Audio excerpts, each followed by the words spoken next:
الحمدللہ رب العالمین والصلاة والسلام علی رسول اللہ وعلی آلہ وصحبہ اجمعین ومن تبعہم بإحسان الی یوم الدین اشہد ان لا الہ الا اللہ وحدہ لا شریک لہ واشہد ان محمدا عبدہ ورسولہ اما بعد۔ اس سے قبل کے درس میں کتاب التوحید کا چیپٹر 4 یعنی چوتھا سبق الخوف من الشرک سے متعلق باتیں کی گئی تھیں۔ اس کے بعد پانچواں درس جو ہے وہ ہے لا الہ الا اللہ کی گواہی کے لیے لوگوں کو دعوت دینا، الدعاء الی شہادت لا الہ الا اللہ، لوگوں کو لا الہ الا اللہ کی گواہی دینے کی طرف دعوت دینا۔ یہاں شیخ الاسلام محمد بن عبد الوہاب رحمۃ اللہ علیہ پانچویں چیپٹر سے پہلے جو 4 چیپٹرز گزرے ہیں اس میں توحید، اس کی فضیلت، شرک، اس کی قباحت، اس سے ڈرنا، ان تمام چیزوں پر انہوں نے گفتگو کی۔ اس کے بعد جب ایک مومن توحید کو سمجھ لیا، توحید کو مان لیا، توحید کو اپنا لیا اور اس پر عمل کرنے لگ گیا، ریاکاری سے بچتے ہوئے خلوص کے ساتھ عبادت میں جٹ گیا، تو ایسی صورت میں اس کی پہلی ذمہ داری یہ ہوتی ہے کہ یہ جو نعمت توحید اسے اللہ کے فضل اور اس کی مہربانی سے ملی ہے، دوسروں کو اس کی طرف دعوت دینا، دوسروں کو اس کی طرف دعوت دینا۔ یہ ایک ایسا اہم اور بنیادی کام ہے جس سے دور ہٹنے کے بڑے نقصانات ہیں۔ ہم میں سے پتہ نہیں کتنے لوگ ایسے ہوں گے جن کے خاندان اور رشتہ دار اللہ کے رسول صلی اللہ علیہ وسلم کے نسل سے ہوں گے، نہیں معلوم کتنے ہوں گے۔ دنیا میں جتنے بھی مومن ہیں ان کے کسی نہ کسی نسل کے کسی نہ کسی درجے میں کوئی نہ کوئی کافر ضرور رہا ہوگا۔ مثال کے طور پر اگر کوئی حضرت ابوبکر صدیق رضی اللہ تعالیٰ عنہ کے نسل سے ہیں تو حضرت ابوبکر صدیق کے والد اور ان کے دادا اور ابوبکر صدیق رضی اللہ تعالیٰ عنہ بذات خود پہلے مسلمان نہیں تھے۔ کوئی اگر حضرت عمر کے نسل سے ہو، کوئی حضرت عثمان کے نسل سے ہو یا کوئی کسی اور نسل سے ہو تو ان کے یہاں بھی ان کے باپ داداؤں میں کہیں نہ کہیں لوگ کفر و شرک میں پائے جاتے تھے۔ جب اللہ کے رسول صلی اللہ علیہ وسلم نے دعوت دی، وہ اسلام قبول کیے، تب وہ جا کر کے مسلمان ہوئے۔ اگر کوئی کسی صحابی کے نسل سے ہے تب بھی ان کے آبا و اجداد میں کوئی نہ کوئی کفر میں تھا، جن کو رسول اللہ صلی اللہ علیہ وسلم نے یا کسی صحابی نے دعوت کی، توحید کی دعوت دی، توحید کی طرف بلایا، تب جا کر کے وہ توحید میں داخل ہوئے۔ تو جس طرح سے ہمیں یہ نعمت کسی کی دعوت پر ملی، اسی طرح سے ضروری یہ ہے کہ ہم بھی یہ دعوت دوسروں تک پہنچائیں۔ یہی وجہ ہے کہ اللہ رب العالمین نے سورہ یوسف کے اندر اس بات کا ذکر کیا، قل کہہ دو، ھذہ سبیلی، یہ میرا راستہ ہے، ادعو الی اللہ، میں اللہ کی طرف بلا رہا ہوں، علی بصیرۃ، پوری بصیرت کے ساتھ، انا، میں، ومن اتبعنی، اور وہ لوگ جو میری اتباع کرنے والے ہیں، وسبحان اللہ وما انا من المشرکین، اور اللہ کی ذات ہر قسم کے عیب سے پاک ہے، میں مشرکوں میں سے نہیں ہوں۔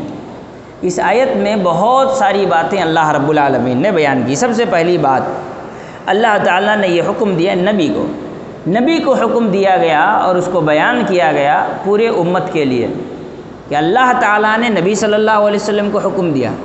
اب جو بھی نبی صلی اللہ علیہ وسلم کے متبع ہیں وہ اس حکم کے دائرے میں ہیں، اس کے ماتحت ہیں۔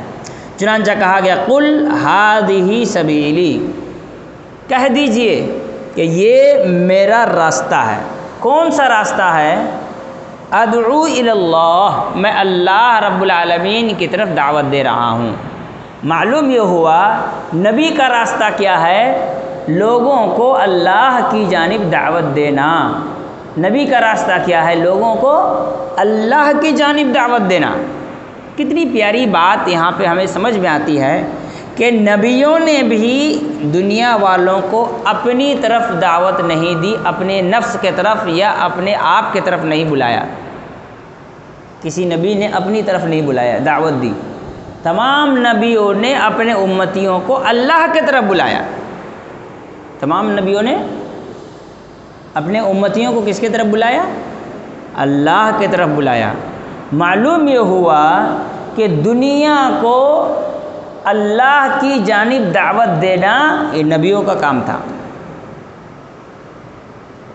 رہی بات نبیوں کا اپنے اتباع کا حکم دینا ہے نا، جیسے نوح علیہ السلام نے کہا کہ اے میرے قوم کے لوگوں تم میری اتباع کرو.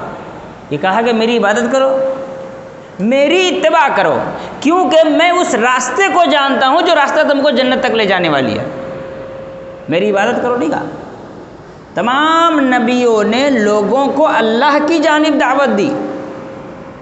اسی لیے دعوت و تبلیغ کو کیا کہا جاتا ہے؟ الدعوت الی اللہ. کس کی طرف بلانا؟ اللہ رب العالمین کی جانب دعوت دینا. دعوت اللہ رب العالمین کی جانب دی جائے گی اور اتباع نبی کی جائے گی. کیوں؟ اس لیے کہ نبی اس راستے کو جانتے ہیں، اس راستے کو پہچانتے ہیں جس راستے پر چل کر کے لوگ اللہ تک پہنچ سکتے ہیں. اللہ تعالیٰ نے قرآن مجید میں کیا کہا نبی کے بارے میں؟ وما ارسلنا من رسول الا لیطاع باذن اللہ. اللہ تعالیٰ نے جتنے بھی نبیوں کو بھیجا اللہ کی اجازت سے ان نبیوں کی اتباع کرنا ہے. الا لیطاع، مگر ان کی اطاعت کی گئی، یہ کی جائے گی باذن اللہ، اللہ کی اجازت سے. تو نبیوں کی اتباع کے لیے بھی حکم کس کا ہے؟ اللہ کا. تو جو نبی کی اطاعت کر رہا ہے وہ در حقیقت اللہ کے راستے پر ہے، کیونکہ حکم کس کا ہے؟ اللہ کا. تو تمام نبیوں نے کس کی طرف دعوت دی؟ اللہ کی جانب. اب جو بھی نبی کی اتباع کرے گا وہ کیا کرے گا؟ اللہ کی طرف دعوت دے گا. چنانچہ کہتے ہیں ھذہ سبیلی، یہ میرا راستہ ہے، ادعو الی اللہ، میں اللہ کی جانب پکار رہا ہوں، بلا رہا ہوں، دعوت دے رہا ہوں. علی بصیرۃ، کیا کہا گیا آگے؟ علی بصیرۃ، پورے علم و یقین کے ساتھ، پورے علم و یقین کے ساتھ میں اللہ کی جانب دعوت دے رہا ہوں. کیا معلوم ہوا؟ دعوت کے لیے کیا کرنا ہوگا؟ علم اور یقین کا ہونا ضروری ہے. بصیرت اسی کو کہتے ہیں، بصیرت علم و یقین کے ساتھ. دیکھیے ایک مسئلے کو سمجھیے. مثال کے طور پر آپ سے کسی نے پوچھا کہ ہندوستان کب آزاد ہوا؟ ہندوستان کب آزاد ہوا؟ تو ہندوستان آزاد بھی ہوا ہے، اس کو نہیں پتا کہ ہندوستان آزاد ہے کہ نہیں ہے. تو آدمی کیا ہوا؟ جاہل. یہ نارمل جاہل ہے، جہل بسیط، بالکل کورا جاہل. ایک دوسرے کو بولا گیا جب بتاؤ ہندوستان کب آزاد ہوا؟ کہا 26 جنوری 1950 کو. اس کو معلوم تو ہے ہندوستان آزاد ہوا، لیکن کب ہوا یہ پتہ نہیں ہے. تو آدھا جانتا ہے اور آدھا نہیں جانتا ہے، آدھا علم ہے اور آدھا جہالت ہے. تو اس کو کیا کہتے ہیں؟ جہل مرکب. جہالت اور علم دونوں جڑ گئے، ایک ساتھ مل گیا ہے. تیسرا کہتا ہے ہندوستان 15 اگست 1947 کو آزاد ہوا، تو اس کو کیا ہوا؟ پورا علم ہوا. چوتھا کہتا ہے کہ شاید کہ 15 اگست 1947 کو. کیا کہہ رہا ہے؟ 4 قسم کی چیز ہو گئی. ان میں علم ایک ہے، باقی ایک بھی علم نہیں ہے. جس کو پتہ نہیں وہ بھی جاہل ہے، جس کو پتہ ہے لیکن غلط معلوم ہے وہ بھی جاہل ہے، جس کو پتہ ہے لیکن یقین نہیں ہے وہ بھی جاہل ہے. کس کو علم کہیں گے؟ شیخ عثیمین رحمہ اللہ کہتے ہیں ادراک الشیء ما هو علیہ ادراکا جازما. کسی چیز کے بارے میں جیسا ہے ویسی ہی مکمل یقینی جانکاری، جیسا ہے ما هو علیہ، جیسا ہے ویسا، الٹا نہیں، جیسا ہے ویسا ہو علم ہو. اور کیسا ہو؟ ادراکا جازما، پورا یقین کے ساتھ ہو، ٹھوس ہو، تو اس کو علم کہتے ہیں. یہی بصیرت. علی بصیرۃ انا ومن اتبعنی، میں پورے علم یقین کے ساتھ اللہ کی طرف دعوت دے رہا ہوں. میں اللہ کی طرف دعوت دے رہا ہوں لیکن میرے پاس علم ہی نہیں ہے. یہ کون ہے؟ جاہل آدمی، تبلیغی جماعت والے، ہے نا. اللہ کی طرف دعوت دے رہے، اس کو علم ہی نہیں ہے. بزرگوں نے کہا، ولیوں نے لکھا، میں نے اپنے ابا سے سنا تھا، ہمارے ایک استاد کہتے تھے، ہے نا، فلاں مدرسے کے شیخ الحدیث نے یہ واقعہ سنایا، چل رہا ہے. یہ بصیرت نہیں ہے، یہ علم نہیں ہے، یہ جہالت ہے. ایک دوسرا آدمی کھڑا ہوتا ہے اللہ رب العالمین کی طرف دعوت دینے کے لیے، لوگوں آؤ اللہ کی طرف. یہ قرآن کی آیت نمبر 35، کیا آیت ہے پتہ ہی نہیں ہے، صرف نمبر پتہ ہے اس کو. یہ بھی علم نہیں ہے. یہ علم ہے؟ یہ علم نہیں ہے. آیت نمبر 36، آیت نمبر 71، آیت نمبر 250 دعوت دے رہا ہے، لیکن اس کو آیت کا پتہ ہی نہیں آیت ہے کیا. یہ علم نہیں ہے، یہ بھی جاہل ہے.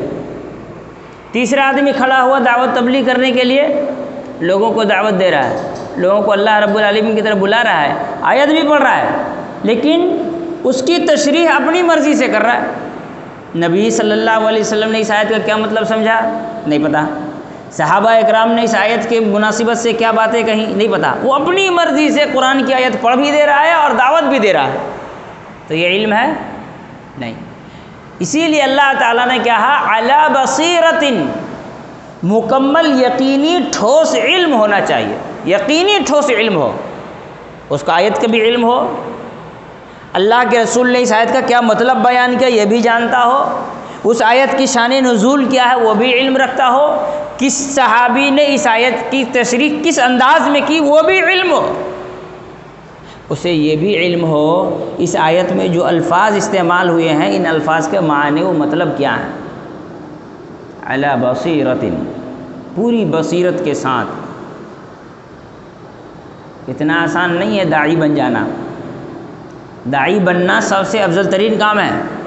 ومن احسن قولا ممن دعا الی اللہ، اس آدمی سے بہترین بات کرنے والا کون ہو سکتا ہے جو اللہ کی طرف بلائے. وعمل صالحا، ساتھ میں کیا کرے؟ جو دعوت دے رہا اس پر خود عمل بھی کر رہا ہو، لوگوں کو توحید کی دعوت دے رہا ہو اور خود جا کے مزار پہ سجدہ نہ کر رہا ہو. بریلوی مولویوں کو توحید پہ تقریر کرنے بولی، وہ بہت اچھی تقریر کرتے ہیں. کتنے بریلوی مولویوں کو میں نے سنا ہے توحید پر تقریر کرتے ہیں، کتنے زبردست. ریاکاری نہیں ہونی چاہیے، نماز خلوص کے ساتھ پڑھنا چاہیے، سب بہت اچھی تقریر کر رہے ہیں. توحید کی دعوت دے رہا ہے لیکن خود کیا کر رہا ہے؟ مزار پہ جا کے سجدہ بھی کر رہا ہے. یہ الگ بات ہے جب ولیوں کے کارنامے سنائے گا تو توحید بھول جائے گا، لیکن جب توحید پہ بات کرے گا تو بھی بہت اچھی تقریر کر لیتے، وہ لوگ بھی توحید کے اوپر، ہے نا. تو توحید کی طرف دعوت دے اور ساتھ میں کیا کرے؟ وعمل صالحا، خود اس دعوت پر عمل بھی کرے. وقال اننی من المسلمین، اور کہے میں مسلمان. وہ سب سے اچھی بات کرنے والا وہ ہے جس کے اندر یہ صفت پائے جائے. لیکن سوال یہ ہے ادعو الی اللہ، میں اللہ کی طرف بلا رہا ہوں علی بصیرۃ، پوری بصیرت کے ساتھ، مکمل جانکاری کے ساتھ، مکمل علم و یقین کے ساتھ. یہ کوئی بات نہیں ہوئی نا. ایک آدمی کھڑا ہو، جی قرآن یہ کہتا ہے، حدیث یہ کہتی ہے، آپ اس کے الٹا والا حدیث سنا دیجئے، اس کی مخالفت والی آیت سنا دیجئے. نہیں یہ تو میں دیکھا ہی نہیں، میں اس اینگل سے تو سوچا ہی نہیں، آپ نے جس انداز سے بیان کیا میں اس انداز سے تو فکر کیا نہیں. ٹھیک ہے میں اس کو دیکھ کر کے پھر بتاتا ہوں. یہ تو پھر ٹھیک ہے، وہ ایک نظریہ ہے، ہمارا بھی ایک نظریہ ہے. یہ علم و یقین نہیں ہے. یہ علم و یقین کی کمی کہاں ہوتی ہے؟ جہاں آدمی سب کچھ صحیح کہتا ہے نا، جہاں کہتا ہے سب کچھ صحیح ہے، رفع دین کیا وہ بھی صحیح ہے، جو نہیں کیا وہ بھی صحیح ہے، جو تشہد میں انگلی اٹھایا وہ بھی صحیح ہے، جو مٹھی باندھ کر کے صرف ایک مرتبہ انگلی ہلایا وہ بھی صحیح ہے. وہ اس لیے ہر چیز کو صحیح کہہ رہا ہے کیونکہ اس کو یقین نہیں ہے خود کہ صحیح کیا ہے. جو زور سے آمین بولا وہ بھی صحیح ہے، جو نہیں بولا وہ بھی صحیح ہے. کیوں؟ اس لیے کہ اس کے پاس خود علم و یقین نہیں ہے، یقینی علم نہیں ہے، وہ کسی نتیجے تک پہنچنے کی صلاحیت نہیں رکھ رہا ہے، اس لیے اس کی نظر میں سب کچھ صحیح ہے. سنا ہے یہ راستہ بھی جائے گا، ویسے ادھر سے بھی آپ جا سکتے ہیں. یہ بھی ہو سکتا ہے کہ آپ اندر اندر کوئی نہ کوئی راستہ تو مل ہی جائے گا، ڈھونڈ نکالیے گا تو پہنچ ہی جائیے گا. یقین نہیں ہے. اسی لیے دعوت ہو تو پہلی چیز کیا ہو؟ اس پر یقین ہو، پختہ یقین ہو. جب تک پختہ یقین نہ ہو کسی چیز کے بارے میں، علم پختہ نہ ہو اور یقین پختہ نہ ہو، اس کی طرف دعوت دینا اسلام میں جائز و درست نہیں ہے. ولا تقف ما لیس لک بہ علم، ان السمع والبصر والفؤاد کل اولئک عنہ مسئولا. اللہ رب العالمین نے فرمایا جس چیز کے بارے میں علم نہیں اس کے بارے میں منہ کھولا کرو. اللہ تعالیٰ نے فرمایا ولا تقف ما لیس لک بعلم، اس معاملے میں باتیں نہ کیا کرو جس کے بارے میں تمہارے پاس علم نہ ہو. ان السمع والبصر والفؤاد، کان، آنکھ، دل، یہ ساری چیزیں کیا ہیں؟ کل اولئک عنہ مسئولا، ان تمام کے بارے میں ان سے سوال کیا جائے گا. وَهَلْ يَكُبُّ النَّاسُ فِي نَارِ جَهَنَّمَ إِلَّا بِأَلْسِنَتِهِمْ يَقُولُونَ هَذَا حَلَالٌ وَهَذَا حَرَامٌ. کیا کہا گیا؟ کہا گیا کہ اکثر لوگ جو جہنم میں جائیں گے وہ اس وجہ سے جائیں گے کہ وہ اپنی زبان بہت چلاتے تھے، جانتے کچھ تھے نہیں لیکن حلال حرام کے فتوے بہت دیا کرتے تھے. کچھ پتہ نہیں ہے، قرآن کی آیت کا غلط ترجمہ ہے نا، لیکن حلال حرام پر بڑا زبردست بولتے ہیں. جیسے برادر عمران کا اللہ کیا ہے؟ اللہ، اس کی وہ اللہ کی تشریح کر رہا تھا تو کیا سے کیا بولے جا رہا ہے، ہوا میں اچھلے جا رہا ہے. تو میں نے کمنٹ میں لکھا تھا کہ اس بہترین دماغ کو نوبل پرائز ملنا چاہیے. وہ کچھ بھی بولے جا رہا ہے، اللہ سے الف ہٹا دیے تو وہ للہ ہو گیا، لام ہٹا دیے تو لہو ہو گیا، پھر وہ بھی ہٹا دے ہو گیا، ہو منے اللہ، ہو سے ہوا سے اللہ، کچھ ہی بولے جا رہا ہے. اور بہت بڑا داعی ہے، حیدرآباد کا بہت بڑا داعی ہے، لوگ دیکھتے بھی ہیں اس کو، سنتے بھی ہیں. ویسے ہی ہمارے ایڈوکیٹ صاحب کا بھی وہی حال ہے، فیض سید اس کا بھی وہی حال ہے. اعلیٰ بصیرت، کہاں ہے بصیرت؟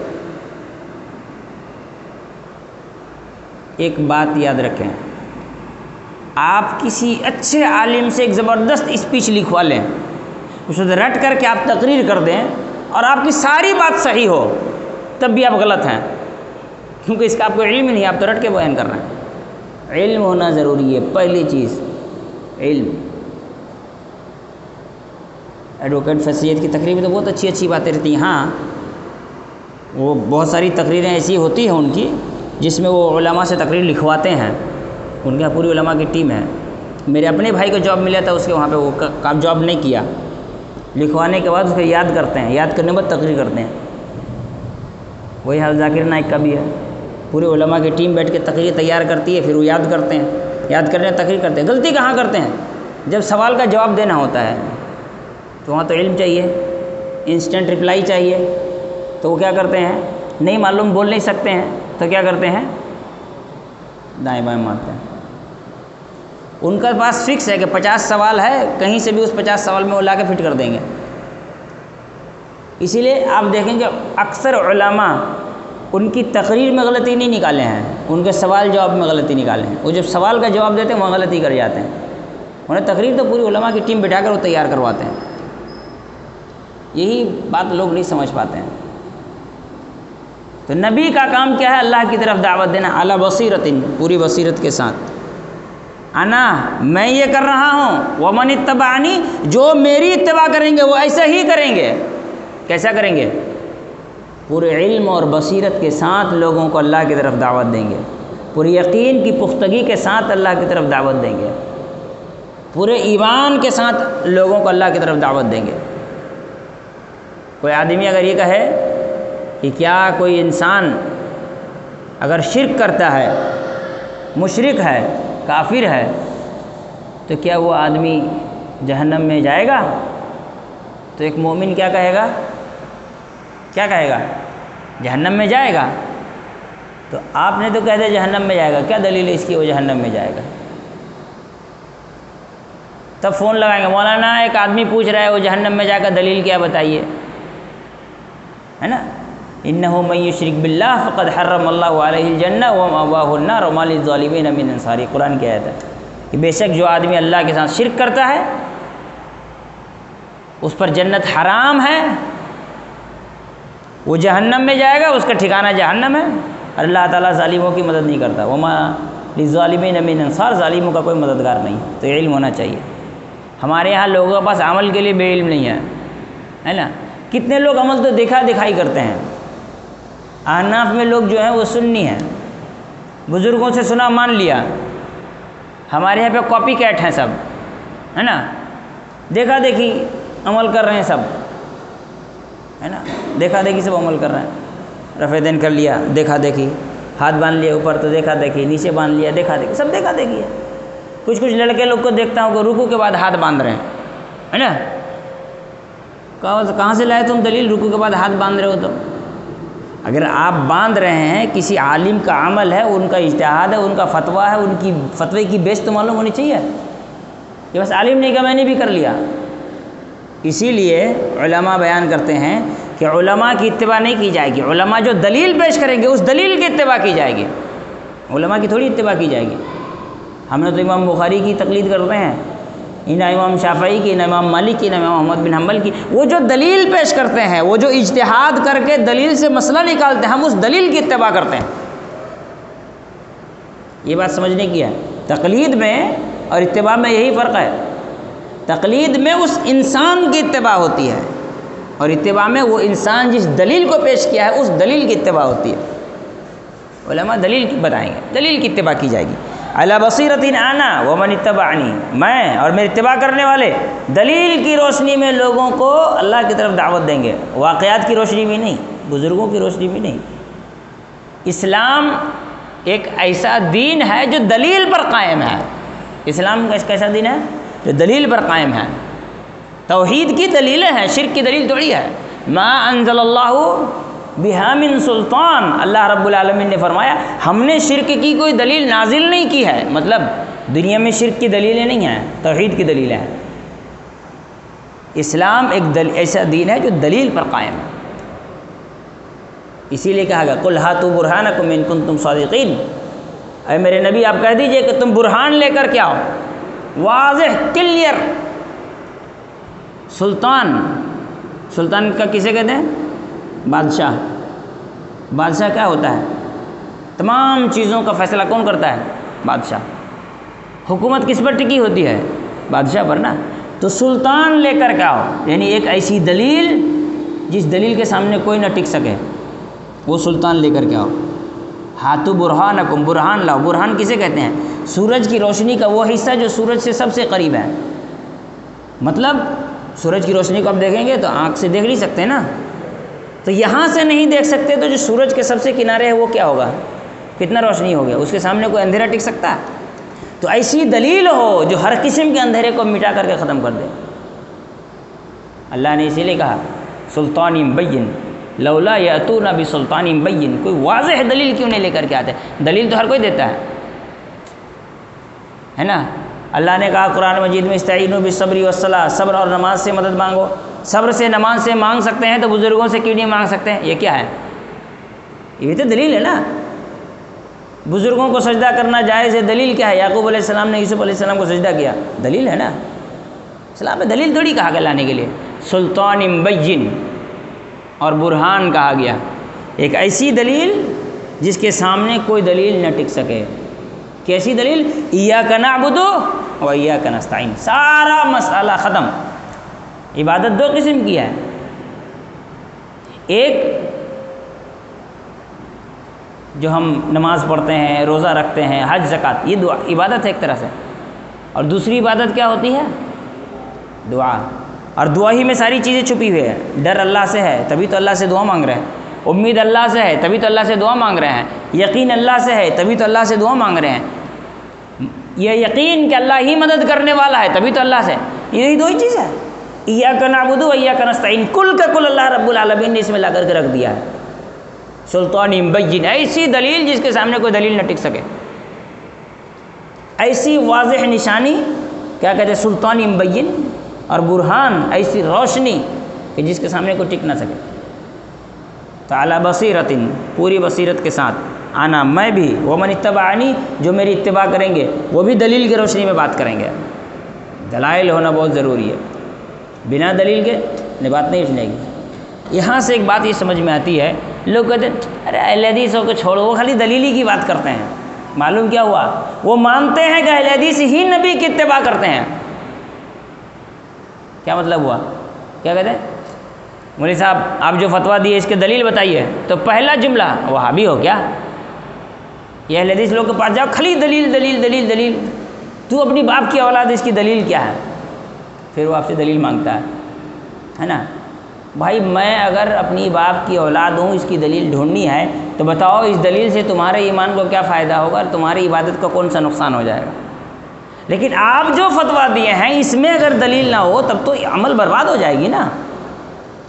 اور دلیل یہ کہ میرا ڈی این اے ٹیسٹ کروا لو، اور تمہارے فتویٰ کے لیے حدیث کا ٹیسٹ کروا لو، ہے نا؟ شریعت کا ڈی این اے کیا ہے؟ قرآن اور حدیث، ٹیسٹ کروا لو۔ تو جہاں کوئی کہے کہ اہل حدیث لوگ دلیل کے پیچھے بھاگتے ہیں تو اس کا مطلب وہ یہ انڈائریکٹلی ایکسیپٹ کر رہے ہیں کہ اہل حدیث ہی ہیں جو نبی کی اتباع کر رہے ہیں، باقی کوئی نہیں کرتا۔ کیوں؟ اس لیے کہ اللہ کے رسول نے کیا کہا؟ انا ومن اتبعنی، میں اور میری اتباع کرنے والے لوگ دلیل کی روشنی میں بات کریں گے۔ پھر آگے کیا کہا گیا؟ وسبحان اللہ وما انا من المشرکین، اور اللہ کی ذات پاک ہے میں مشرکوں میں سے نہیں ہوں۔ مومن جو نبی کی اتباع کرے گا وہ شرک کبھی نہیں کرے گا، چاہے کچھ بھی ہو جائے۔ بھوکا رہنا اس کو برداشت ہوگا، جان گنوانا اس کو برداشت ہوگا، لیکن وہ شرک نہیں کرے گا۔ حضرت عمار بن یاسر رضی اللہ تعالیٰ عنہ، کیا بڑی بات تھی ان کے لیے، جان بچانے کے لیے کہہ دیتے کہ ہاں میں عزا کی عبادت کرنے کو تیار ہوں، لات منات کو سجدہ کرنے کو تیار ہوں۔ بھلے نہ کرتے لیکن زبان سے بول دیتے، جان چھوٹ جاتی، بھاگ جاتے، اس کے بعد نہیں کرتے بت و مورتی کی عبادت۔ لیکن انہوں نے اپنی زبان سے لفظ شرکیہ لفظ نکالنا بھی گوارا نہیں کیا۔ یہ الگ بات ہے کہ جا کے کریں نہ کریں، وہ تو دور کی بات ہے۔ حضرت بلال رضی اللہ تعالیٰ عنہ کو جب تکلیف دی جا رہی تھی تو کس لیے دی جا رہی تھی؟ نماز پڑھنے کی وجہ سے، روزہ رکھنے کی وجہ سے۔ تب تو نماز ہی فرض نہیں ہوا تھا، روزے کا حکم بھی نہیں تھا، صرف ایک ہی بات تھی کہ میں اللہ کے علاوہ کسی کو رب نہیں مانتا، بات ختم۔ جان بچانے کے لوگ کہہ سکتے تھے۔ حضرت عثمان رضی اللہ تعالیٰ عنہ، دیگر کتنے صحابہ اکرام جو شہید کر دیے گئے، ان کی شہادت کی پہلی وجہ کیا رہی؟ کہ انہوں نے اپنے زبان سے شرکیہ کلمات نہیں کہے، بس صرف ایک بات تھی۔ شرکیہ کلمات کہہ دیتے، عبادت نہیں کرتے، جان بچ جاتی، وہ پکڑ کے عبادت نہیں کرواتے، خالی بولنا ہی کافی تھا۔ لیکن انہوں نے اپنے ایمان کو اتنا مضبوط کیا کہ انہوں نے اپنے زبان سے شرکیہ کلمہ کہنا تک گوارا نہیں کیا، بھلے ان کی جان چلی جائے۔ تو وما انا من المشرکین۔ اس کے بعد حضرت معاذ بن جبل رضی اللہ تعالیٰ عنہ والی حدیث، بہت مشہور حدیث ہے۔ معاذ بن جبل رضی اللہ تعالیٰ عنہ کو اللہ کے رسول صلی اللہ علیہ وسلم یمن کی طرف بھیجا تو کہا کہ ان تأتی قوما من اہل کتاب، تم ایک ایسے قوم کے پاس جا رہے ہو جو اہل کتاب ہیں، یعنی یہودی ہیں، نصرانی ہیں۔ یہودی اور نصرانی یہ پہلے سے توحید سے واقف ہیں، ان کو توحید کے بارے میں بہت ساری باتیں پہلے سے پتہ ہے، کیونکہ موسیٰ علیہ السلام اور عیسیٰ علیہ السلام بھی توحید کی دعوت دے کر کے گئے تھے۔ نحن معشر الانبیاء اخوۃ، اللہ کے رسول صلی اللہ علیہ وسلم نے فرمایا ہم انبیاء کی جو جماعت ہیں سب بھائی بھائی ہیں، ودینہم واحد، اور سب کا دین کیا ہے؟ ایک ہی ہے۔ وَلَقَدْ بَعَثْنَا فِي كُلِّ أُمَّةٍ رَسُولًا أَنِ اعْبُدُوا اللَّهَ وَاجْتَنِبُوا الطَّاغُوتَ، ہم نے ہر امت میں ایک نبی بھیجا ہے جن کی دعوت کیا تھی؟ اللہ کی عبادت کرو اور غیر اللہ کو چھوڑ دو، توحید۔ اسلام تمام نبیوں کو دیا گیا، اسلام تمام نبیوں کو دیا گیا، اور شریعتیں بدلتی رہیں۔ ہم جس پر عمل کر رہے ہیں یہ شریعت محمدی ہے، محمد صلی اللہ علیہ وسلم پر نازل شدہ شریعت، لیکن یہ اسلام ہے، یہی اسلام عیسیٰ علیہ السلام کو بھی ملا تھا، یہی اسلام موسیٰ علیہ السلام کو بھی ملا تھا۔ لیکن عیسیٰ علیہ السلام کے ماننے والوں نے، موسیٰ علیہ السلام کے ماننے والوں نے اس اسلام سے ہاتھ دھو لیا، کنارہ کشی اختیار کر لی، اس میں تبدیلی پیدا کر لی، اس لیے وہ مسلمان نہیں رہے۔ اگر وہ توحید پر ہوتے، عیسیٰ علیہ السلام کی شریعت پر ہوتے، موسیٰ علیہ السلام کی شریعت پر ہوتے، تو موسیٰ علیہ السلام اور عیسیٰ علیہ السلام کے پیشین گوئی کے مطابق وہ رسول اللہ صلی اللہ علیہ وسلم پر ہر حال میں ایمان لاتے اور وہ بھی مسلمان کہلاتے۔ یہی وجہ ہے کہ اللہ کے رسول صلی اللہ علیہ وسلم نے فرمایا 3 قسم کے لوگ ہیں جن کو اللہ تعالیٰ ڈبل اجر عطا کرتا ہے۔ ان میں سے ایک جو پہلے موسیٰ علیہ السلام یا عیسیٰ علیہ السلام پر ایمان رکھتا تھا، جب اسے رسول اللہ صلی اللہ علیہ وسلم کی نبوت کی خبر ملی اور وہ اسلام قبول کیا تو ایسی صورت میں اس کے لیے ڈبل اجر ہے، اسلم تسلیم وَلَكَ الْأَجْرُ مَرَّتَيْن۔ ہرقل کو اللہ کے رسول صلی اللہ علیہ وسلم جب خط لکھا تو یہ کہا اسلام قبول کرو سلامتی پا جاؤ گے اور تمہیں 2 گنا اجر ملے گا کیونکہ تم پہلے سے اہل کتاب ہو۔ تو اللہ کے رسول صلی اللہ علیہ وسلم نے معاذ بن جبل رضی اللہ تعالیٰ عنہ سے کہا تم ایسے قوم کے پاس جا رہے ہو جس کو پہلے سے توحید کے بارے میں بہت کچھ پتہ ہے، اہل کتاب ہے۔ فَلْيَكُنْ أَوَّلَ مَا تَدْعُوهُمْ إِلَيْهِ شَهَادَةِ أَن لَّا إِلَٰهَ إِلَّا اللَّهُ۔ اب تم جب اس کے پاس جا رہے ہو تو سب سے پہلے ان کو یہ بتاؤ کہ لا الہ الا اللہ کیا ہے، اس بات کی گواہی دیں۔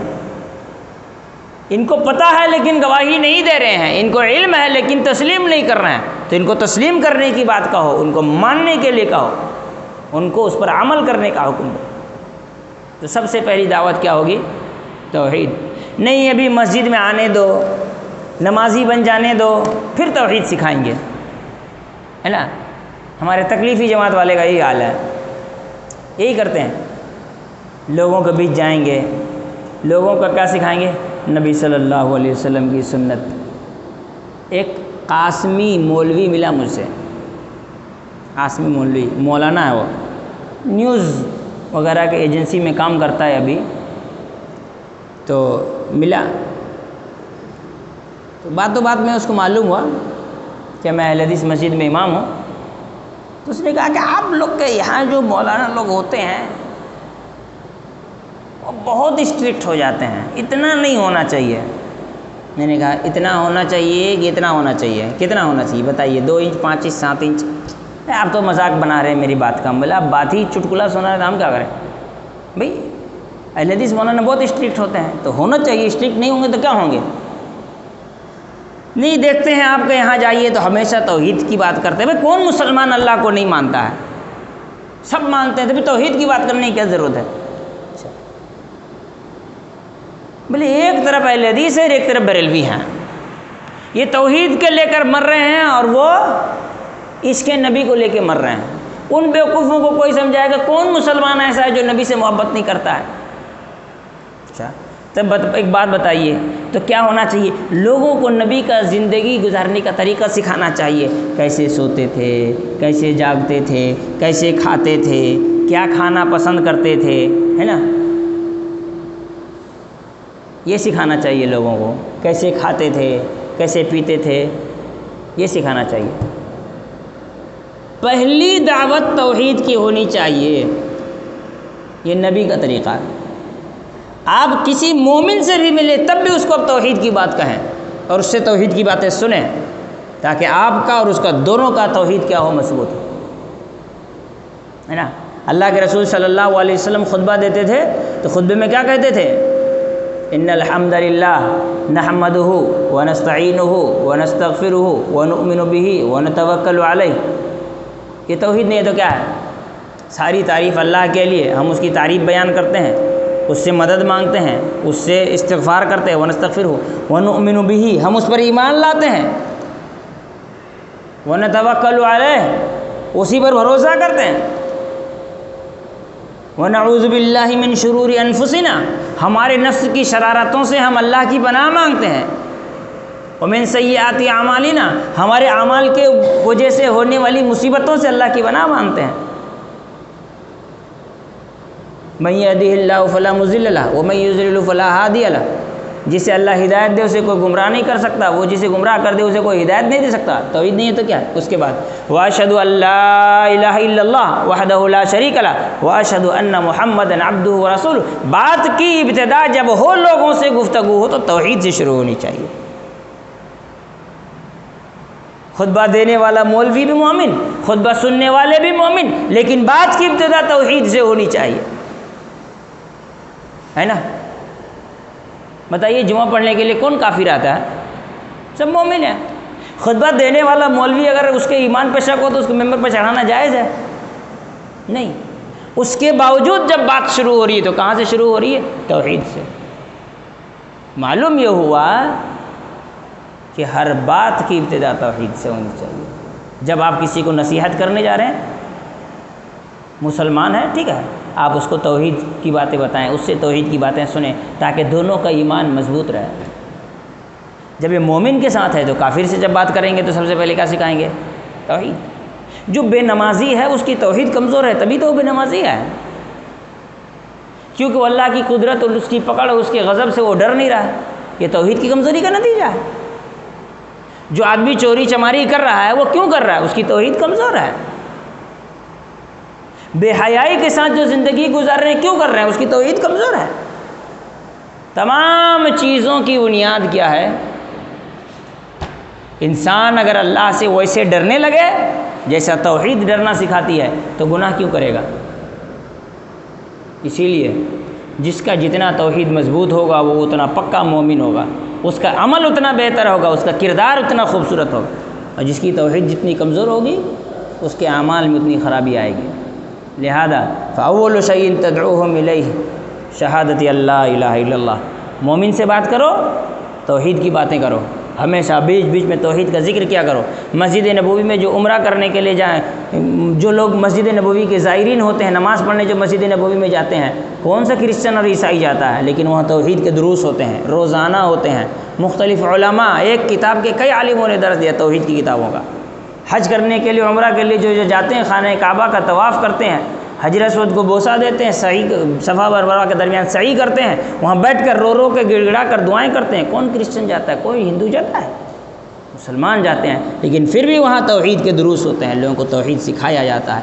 مومن کی زندگی میں روزانہ توحید کا درس ہونا چاہیے، اور کافر کو دعوت دے تو سب سے پہلے توحید کی دعوت ہونی چاہیے. توحید کوئی عام معمولی چیز ہی نہیں ہے.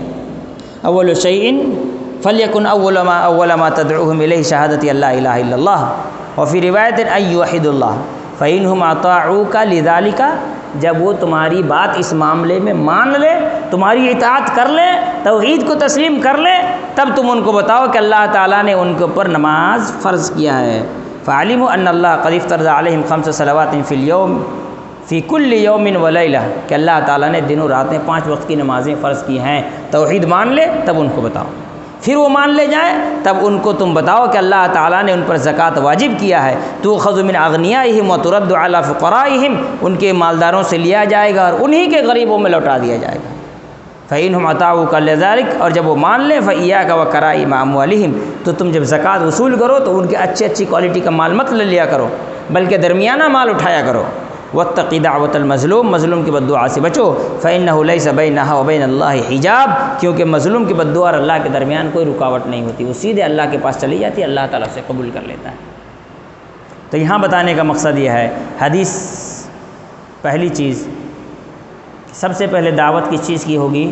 توحید کی ہوگی.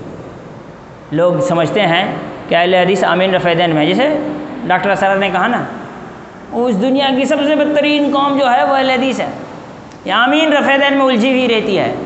اتنا بڑا جھوٹ اہل حدیث کے بارے میں دنیا میں کسی نے نہیں کہا ہوگا جتنا بڑا جھوٹ اس مکار نے کہا ہے.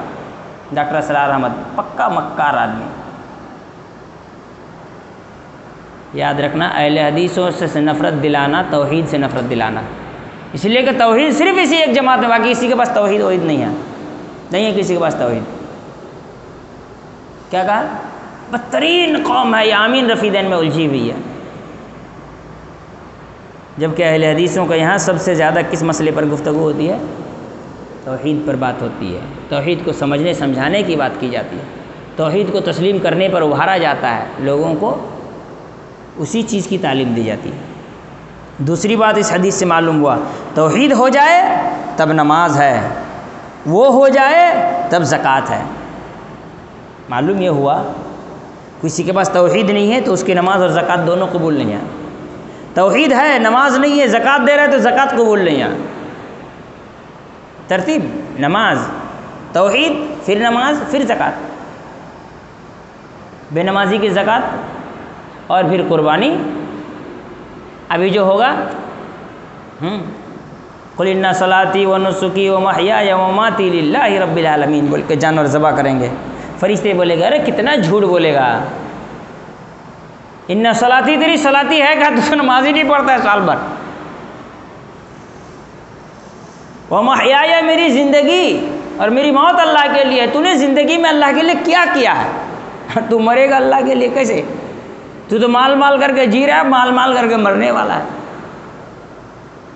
تو دعا بھی پڑھ رہا ہے تو جھوٹ بول رہا ہے. قل ان صلاتی و نسکی و محیای و مماتی للہ رب العالمین، ہے نا؟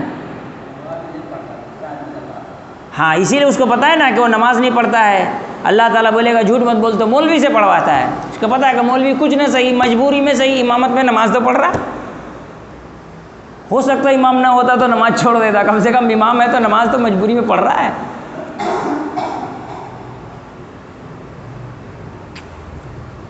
تو جس کے یہاں توحید نہیں، سب کچھ غائب، توحید لے آیا لیکن نماز نہیں ہے تو نماز سیکنڈ درجے پہ، اس کے بعد غائب۔ سمجھیے کہ توحید جو ہے یہ فرسٹ کلاس ہے، فرسٹ اسٹینڈرڈ ہے، پہلی جماعت میں پاس نہیں ہوا تو دوسری تیسری چوتھی میں کیسے جائے گا؟ اور نماز جو ہے یہ دوسری کلاس ہے، دوسری جماعت ہے۔ اگر وہ نماز نہیں پڑھا، پہلا تو پاس کر گیا لیکن دوسرے میں فیل ہو گیا، تو تیسری کلاس میں کیسے پڑھنے جائے گا وہ؟ تو ضروری ہے فَإِنْهُمْ أَطَاعُوا لِذَلِكَ، جب وہ تمہاری بات مان لیں، توحید مان لیں، نماز مان لیں، تب ان کو تم بتاؤ کہ زکوٰۃ دینا ہوگا۔